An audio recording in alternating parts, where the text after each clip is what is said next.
చాలా మంది అడిగే ప్రశ్న ఏంటంటేనండి, సూర్యుడు నడవడం ఏంటండి అని. అంటే మనం చెప్పేటప్పుడు మనకి కనబడేది సూర్యుడు నడుస్తున్నట్టు కనిపిస్తుంది కాబట్టి మనం ఆ విధంగా మాట్లాడుకున్నప్పటికీ సూర్యుడు స్థిరంగా ఉండి భూమి తిరిగే కక్షలో మార్పుల వలన సూర్యుడు దిశ మారుతున్నట్టుగా కనిపిస్తాడు. సహజంగా భూమి తిరుగుతున్నప్పుడు భూమి దిశ మారుతూ ఉంటుంది. కానీ మనం చెప్పుకునేటప్పుడు మనం స్థిరంగా ఉన్నాము, సూర్యుడు తిరుగుతున్నట్లుగా కనిపిస్తుంది కాబట్టి చెప్పుకునే విధానం ఇలా ఉంటుందండి. ధన్యవాదాలు. భోగి, సంక్రాంతి, కనుమ ఈ 3 రోజులు ఆధ్యాత్మికంగా ఎంతో ముఖ్యమైనటువంటి రోజులు. ఆ రోజులలో చేయవలసినటువంటి 10 ముఖ్యమైనటువంటి పనుల గురించి ఇప్పుడు మనం మాట్లాడుకుందాం. భోగి రోజు అందరూ భోగి పీడను వదిలించుకోవాలి. అంటే ఆ రోజు తలస్నానం చేయడం ద్వారా మన శరీరంలో ఉన్నటువంటి అలసత్వం, బద్ధకం పోయి కొత్త ఉత్సాహం అనేది మనలో ప్రవేశిస్తుంది. అందుకే శరీరానికి పట్టినటువంటి పీడను వదిలించుకోవడం కోసం ఆ రోజు తలస్నానం చేయాలి. అలాగే పిల్లలకు భోగి పళ్ళు పోస్తారు. అక్షతలు, చిల్లర పైసలు, రేగు పళ్ళు కలిపి పిల్లలకు దృష్టి తీసి ఆ రోజు వచ్చినటువంటి పేరెంటాళ్ల చేత వారికి ఆశీర్వచనం ఇప్పించి వాళ్లకున్నటువంటి దృష్టి పోయేలాగా చేసి ఆయుష్ వృద్ధి చెందేలాగా ఆ రోజు వాళ్ళకి భోగి పీడను వదిలిస్తారు. అలాగే ఇంటికి పట్టినటువంటి పీడను వదిలించుకోవడం కోసమే ఆ రోజు అందరూ ఇళ్ల ముందు భోగి మంటలు వేసుకోవాలి. ఇంట్లో ఉన్నటువంటి పాత వస్తువులను ఆ భోగి మంటలలో వేయడం వల్ల ఇంటికి పట్టినటువంటి పీడ వదిలిపోతుందని చెప్పి శాస్త్రాల్లో చెప్పారు. ఇంకా శాస్త్రం తెలిసినటువంటి పెద్దలు ఏం చేస్తారంటే ఈ నెల రోజులు అంటే ధనుర్మాసం నెల రోజులు కూడా ఇంటి ముందు గొబ్బెమ్మలను పెట్టి ఆ గొబ్బెమ్మలను పిడకలుగా చేసి ఆ పిడకలను మగపిల్లలకు దృష్టి తీసి ఆ భోగి మంటల్లో వేస్తారు. వేసిన తర్వాత చితి చల్లారిపోయిన తర్వాత, అగ్నిహోత్రం చల్లారిపోయిన తర్వాత అక్కడి నుంచి వచ్చేటటువంటి భస్మాన్ని ముదుడిన ధరించడం ద్వారా భోగి పీడ వదిలించుకుంటారు. ఇలా శాస్త్ర ప్రకారం భోగి పీడను వదిలించుకోవడం అనేది చెప్పబడింది. ఇప్పటిదాకా చేయవలసిన పనుల గురించి తెలుసుకున్నాం, మరి చేయకూడని పనుల గురించి కూడా తెలుసుకోవాలి కదా. ఆ రోజు స్నానం చేయకుండా ఉండకూడదు. శాస్త్రంలో రవి సంక్రమణే ప్రాప్తే నస్నాయాగ్యస్తు మానవాః సప్త జన్మసు రోగస్యాత్ నిర్ధనశ్చైవ జాయతే అని చెప్పారు. అంటే రవి సంక్రమణం జరిగేటటువంటి రోజున ఎవరైతే స్నానం చేయకుండా ఉంటారో వారికి 7 జన్మల పాటు శరీరానికి సంబంధించినటువంటి రోగాలు రావడము, అలాగే వారికి దరిద్రం రావడము అనేది తప్పనిసరిగా అవుతుంది అని చెప్పి పురాణాల్లో చెప్పారు. అలాగే ఆధ్యాత్మిక మార్గంలో ఉండేవారు తప్పనిసరిగా ఆ రోజు కోడి పందాల జోలికి వెళ్ళకండి. ఎందుకంటే అది హింసతో కూడినటువంటి పని. ఆధ్యాత్మిక మార్గంలో ఉండే వారికి మనస్సు కూడా క్షోభించేటటువంటి లక్షణం ఉంటుంది కాబట్టి వాటి జోలికి వెళ్ళకూడదని చెప్పి మనవి చేసుకుంటాం. అలాగే ఈ గరుడ పురాణంలో ఏం చెప్పారంటే ఎవరైతే కోడి పందాలను చూస్తూ ఉంటారో లేదా వాటిని నిర్వహిస్తూ ఉంటారో వాళ్ళకి శూలప్రోక్త నరకం వస్తుందని చెప్పి గరుడ పురాణంలో చెప్పారు. కొంతమంది ఇళ్లలో ఆచారంగా ఆ రోజు మేకను బలి ఇచ్చి ఆ మేక యొక్క రక్తాన్ని అన్నంలో కలిపి పొలాల చుట్టూతా చల్లడం వలన కొన్ని దుష్ట శక్తులు శాంతిస్తాయి అని చెప్పి కొందరిళ్లలో ఆ రోజు ఆచారంగా చేస్తుంటారు. కానీ ఆధ్యాత్మిక మార్గంలో సాత్వికమైనటువంటి జీవన అలవాటు పడిపోయిన వారికి కొంతమంది అడిగేటటువంటి ప్రశ్నలలో ఆ పని చెయ్యలేకపోతున్నాము, దీనికి ప్రత్యామ్నాయం ఏదైనా ఉందా అని అడుగుతూ ఉంటారు. వారికి కాళికాదేవి చెప్పినటువంటి శ్లోకం ఏంటంటే కూష్మాండమిక్షు దండం చ మాంసం సారక్యమేవ చ ఏతే బలి సమాః ప్రోక్తాః తృప్తౌ భాగ సమాః సదా. కాళికాదేవి మాంసాహారం తినేవారు సాత్విక జీవనంలోకి మారినప్పుడు సంక్రాంతి సమయంలో ఈ మేకను కోసి చెయ్యలేనటువంటి వారికి కూష్మాండం అంటే మంచి గుమ్మడికాయ గాని లేదా బూడిద గుమ్మడికాయ గాని దానిని ఒక వస్త్రంలో చుట్టి దాన్ని ఖండించడం వలన కూడా ఈ దుష్ట శక్తుల నివారణ జరుగుతుంది అని చెప్పి, అలాగే ఇక్షు రసం, ఇక్షు అంటే చెరుకు, ఈ చెరుకు రసంతో కూడా పొలాల చుట్టూతా చల్లడం ద్వారా ఈ ఇతర శక్తులు, దుష్ట శక్తులు ఏవైతే ఉన్నాయో అవన్నీ శాంతిస్తాయి అని చెప్పి సాక్షాత్తు కాళికాదేవి చెప్పినటువంటి ప్రత్యామ్నాయం. అంచేత సాత్విక జీవనంలో ఉన్నవారు, ఆధ్యాత్మిక మార్గంలో ఉన్నవారు ఈ ప్రత్యామ్నాయాన్ని అనుసరించి వారి యొక్క సంప్రదాయాన్ని భంగం చేసుకోకుండా సంప్రదాయాన్ని పాటిస్తూనే వారి యొక్క మనస్సుని బాధ పెట్టినటువంటి విషయం వైపుకు మరలేటటువంటి అవకాశం ఉంది. ఈ విధంగా సంక్రాంతి పండుగను అందరూ జరుపుకుంటారని చెప్పి కోరుకుంటూ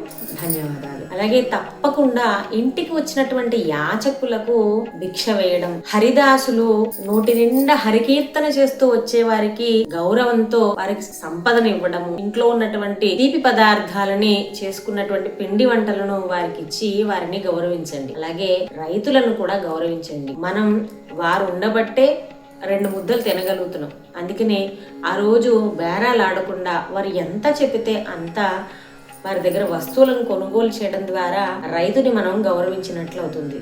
అంచేత ఇవన్నీ తప్పనిసరిగా చేయవలసినటువంటి విధులుగా మనం చేస్తున్నాను. పశువులను, పశు సంపదను అలంకరించి ఉత్సవం చేసే రోజే కనుమ. ఆ రోజు గోశాలలను శుభ్రం చేసి గోవులను అలంకరించి వాటిని అర్చించి వాటికి పండగలాగా చెయ్యాలి. ఇంట్లో చేసుకున్నటువంటి తీపి పదార్థాలను గోమాతలకు తినిపించడం ద్వారా గోమాత యొక్క ఆశీర్వచనాలు లభించి మన యొక్క ఇల్లు వృద్ధి చెందుతుంది. అలాగే ఈ రోజు తప్పనిసరిగా మినుము తినాలని చెప్పి శాస్త్రోక్తి. మినుము శరీరానికి పుష్టి కలిగించేటటువంటి పదార్థం. ఆ రోజు మినుమును తినడం ద్వారా శారీరక పుష్టి కలుగుతుంది అని చెప్పి శాస్త్రాల్లో చెప్పారు. ఇక వడ్ల కుచ్చులు కట్టడం అనగా దేవాలయాల్లోనూ ఇంటి గుమ్మానికి మొక్కుకొని కొంతమందికి వడ్ల కుచ్చులు కట్టేటటువంటి ఆచారం, సంప్రదాయం ఉంది. అలా ఇంటికి వడ్ల కుచ్చు కట్టడం ద్వారా పక్షులు, చిలకలు మొదలైనవన్నీ మన ఇంటికి వచ్చి ఆహారాన్ని తీసుకుంటూ ఉంటాయి. అందుకే ఇది కూడా తప్పనిసరిగా చేయాల్సినటువంటి పని. ఈ రోజు కూడా బొమ్మల కొలువు పెట్టి పేరెంటాళ్ళందరినీ పిలిచి ఆ రోజు చక్కగా పేరెంటం చేసుకోండి. అలాగే సంక్రాంతి పండుగ రోజు పెరుగుని దానం చేయమని చెప్పి పురాణాల్లో చెప్పారు. తద్వారా పిల్లలు లేని వారికి పిల్లలు కలగడం, పిల్లలు ఉన్న వారికి ఆ పిల్లల యొక్క ఆయుష్ పెరగడం జరుగుతుందని చెప్పి చెప్పారు. ఒకానొకసారి మహాభారతంలో ద్రోణాచార్యుని భార్య అయినటువంటి కృపి తాము అనుభవిస్తున్నటువంటి దారిద్ర్యం గురించి వారి ఆశ్రమానికి వచ్చిన దుర్వాస మహర్షికి చెప్పగా దుర్వాస మహర్షి ఆమెకు సంక్రాంతి పండుగ రోజు పెరుగును దానం చేయమని చెప్పారు. ఆమె అదే తడవుగా వారికి ఆ పెరుగుని దానం చేయడం వలన వారికి రాజాస్థానం లభించడం, తమ యొక్క పుత్రుడైనటువంటి అశ్వత్థామకు దీర్ఘాయుష్ లభించడం కూడా జరిగింది అని చెప్పి పురాణాల్లో ఉంది. అందుకే సంక్రాంతి పండుగ రోజు తప్పనిసరిగా పెరుగుని దానం చేయండి. ఈ రోజు శివునికి ఆవు నేతితో రుద్రాభిషేకం చేయించుకోవడం ద్వారా వారికి జన్మ జన్మలలో ఉన్నటువంటి దారిద్ర్యం అంతా తొలగి ఈ మహాలక్ష్మి కటాక్షం కలుగుతుందని చెప్పి శాస్త్రోక్తి. ఆ రోజు కొత్త బియ్యంతో ఇంట్లో పొంగలి చేసి ఆ పొంగలిని భగవంతుడికి నైవేద్యంగా పెట్టాలి. అలాగే చాలా మంది ఇళ్లలో ఈ రోజు పితృదేవతలకు సంబంధించినటువంటి కార్యక్రమాలు చేయడం కూడా మనకు కనిపిస్తూ ఉంటుంది. అనగా కొంతమంది ఇళ్లలో శ్రార్థం పెడతారు, కొంతమంది పొత్తర్లు ఇచ్చుకుంటూ ఉంటారు, కొంతమంది పితృదేవతలకు సంబంధించినటువంటి ఏదో ఒక కార్యక్రమాన్ని తప్పనిసరిగా చేయమని చెప్తున్నారు పెద్దలు. ఈ విధంగా చేయడం ద్వారా పితృదేవతల యొక్క కరుణా కటాక్షాలు మనపై ప్రసరించి మన పిల్లలు, వారి పిల్లల పిల్లలు కూడా అభివృద్ధి అనేది జరుగుతుంది. వాళ్ళకు ఆయుష్, చదువు, జ్ఞానం, తెలివితేటలు మొదలైనవన్నీ కూడా పెరుగుతాయని చెప్పి శాస్త్రాల్లో చెప్పారు. అందుకనే ఆ రోజు కనీసం పితృదేవతల పేరు మీద ఏదో ఒక కార్యక్రమం చేయించడం అనేది మర్చిపోకుండా చేయాల్సినటువంటి విధి.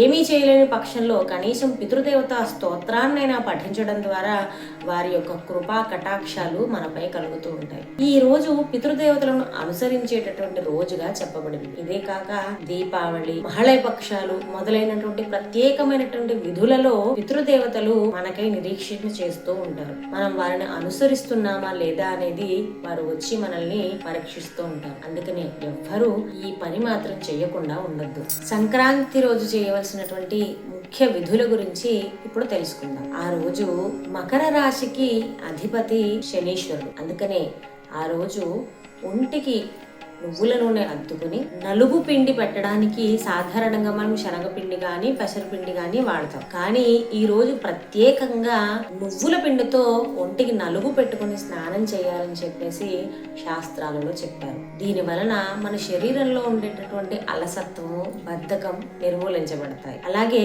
పుష్యమాసానికి కూడా మాసాధిపతిగా శనీశ్వరుణ్ణి చెప్తారు. అందుకని ఆ యొక్క ప్రభావం తగ్గించుకోవడం కోసం అని చెప్పి మనం ఆ రోజు నువ్వులతో నలుగు పెట్టుకుని స్నానం చేయాలి. ఇది తప్పకుండా చేయవలసినటువంటి పని. ఇక సంక్రాంతి అతి ముఖ్యమైనటువంటి రోజు. సూర్యుడు మకర రాశిలో ప్రవేశిస్తాడు. అందుకనే దీనిని మరి మకర సంక్రాంతి అంటాం. మనకు ఒక సంవత్సర కాలం దేవతలకు ఒక రోజుతో సమానం. ఇలా లెక్క కట్టగా మనకు వచ్చినటువంటి ఈ మకర సంక్రాంతి పుణ్యకాలం వారికి తెల్లవారుజాము కాలం. అందుకనే సాధారణంగా ఇళ్లలో శ్రాద్ధ కర్మలు ఇవన్నీ కూడా సంవత్సరానికి ఒకసారి నిర్వహించడానికి గల కారణం మన యొక్క సంవత్సర కాలం వారికి ఒక రోజుతో సమానం. అందుకే మనం సంవత్సరానికి ఒకసారి తద్దినం పెట్టడం అనేది వారికి మనం ప్రతిరోజు ఆహారాన్ని అందించడం కింద లెక్క వేశారు. అలాగే ఈ ఉత్తరాయణ పుణ్యకాలం దేవతలకు తెల్లవారుజాము అవడం వల్ల మనకిది పెద్ద పండగ అయింది. ఈ రోజు గుమ్మాలలో పెద్ద పెద్ద ముగ్గులు వేసి ఆ ముగ్గులలో గొబ్బెమ్మలను పెడుతూ ఉంటారు. ఈ గొబ్బెమ్మ భూమాతకు ప్రతీక. శ్రీ సూక్తంలో నిత్య పుష్టాం కరీషిణి అనే మంత్రంలో కరీషిణి అనగా ఆవు పేడ అని అర్థం. మనం లక్ష్మీదేవికి ప్రతీకగా ఆ రోజు ఆవు పేడతో గొబ్బెమ్మలను పెడుతూ ఉంటాం. అనగా మహాలక్ష్మి మన ముంగిట్లోనే ఉంది అని అర్థం సూచిస్తూ ఉంటుంది. ఈ పండుగ రోజు అతి ముఖ్యమైనటువంటి పని నువ్వులతో చేసినటువంటి తీపి పదార్థాన్ని తీసుకోమని చెప్పారు. నువ్వులతో చేసినటువంటి పదార్థం తీసుకోవడం ద్వారా శరీరంలో ఉన్నటువంటి అలసత్వం పోయి బద్ధకం వదిలిపోతుంది. అందుకని నువ్వులతో చేసినటువంటి తీపి పదార్థాన్ని తాము తిని ఇతరులకు కూడా పంచిపెట్టమని చెప్పేసి శాస్త్రాల్లో చెప్పారు. అయితే సాధారణంగా అందరూ నువ్వులు అనగానే భయపడుతూ ఉంటారు. కానీ నువ్వులు శ్రీ మహావిష్ణువు యొక్క శరీరం నుంచి ఉద్భవించాయి. అందుకనే ఎవరైతే నువ్వులను ఆ రోజు సేవిస్తూ ఉంటారో అనగా తీసుకుంటూ ఉంటారో వారికి శ్రీ మహాలక్ష్మి యొక్క కటాక్షం కలుగుతుంది.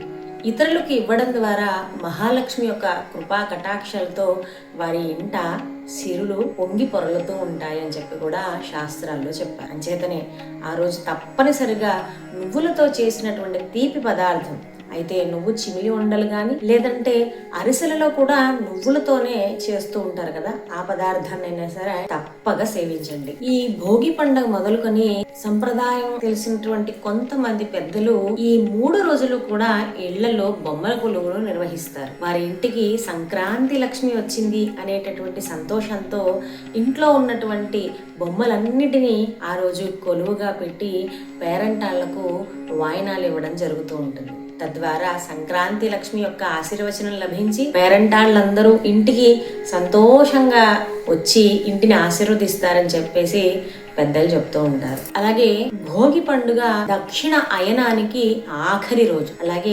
ధనుర్మాసానికి కూడా ఇదే చిట్ట చివరి రోజు. అందుకే ఆ రోజు వీలైతే దేవాలయ దర్శనానికి వెళ్ళండి. అక్కడ జరిగేటటువంటి గోదా కళ్యాణంలో పాలు పంచుకోండి. ముఖ్యంగా పూజను సామాన్యుడి ముంగిటకు తీసుకొచ్చేటటువంటి ప్రయత్నమే ఈ భోగి మంటలు వేయడం. అందుకే దయచేసి ఎవ్వరూ భోగి మంటలను మానకండి. మీ భోగి పీడను వదిలించుకోండి. ఈ ఛానల్ని మీరందరూ ఆదరిస్తారని మనస్ఫూర్తిగా కోరుకుంటున్నాను. నా ఛానల్ని సబ్స్క్రైబ్ చేసుకోండి, షేర్ చేయండి, లైక్ చేయండి, కామెంట్ చేయండి. ధన్యవాదాలు.